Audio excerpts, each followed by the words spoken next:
Police પ્રજાનો મિત્ર છે, આ સૂત્રને સાર્થક કરે છે મુન્દ્રા પોલીસ સ્ટેશનમાં ફરજ બજાવતા પીએસઆઈ નિર્મલસિંહ જાડેજા। બનાવ એ પ્રકારનો હતો કે કચ્છના લુણી ગામ નજીકથી એક કાર પસાર થઈ રહી હતી।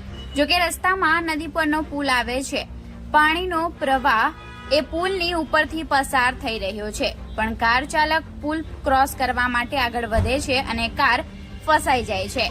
કારમાં સવાર ઈસમો દરવાજો ખોલીને કારની ઉપર બેસી જાય છે। પોલીસ ખાતાને આ બનાવની જાણ થતા પીએસઆઈ નિર્મલસિંહ જાડેજા અને તેમની ટીમ ઘટના સ્થળે પહોંચે છે અને સ્થાનિકોની મદદથી નદીના પ્રવાહમાં દોરડાના સહારે પીએસઆઈ નિર્મલસિંહ અને તેમના સાથી મિત્ર આ ફસાયેલા 5 લોકોને સલામત રીતે બહાર કાઢે છે। ગુજરાત ક્રાઇમ ન્યૂઝ સલામ કરે છે આવા નીડર પીએસઆઈ નિર્મલસિંહ જાડેજા અને તેમની ટીમને। Bureau report, Gujarat crime news, Kutch.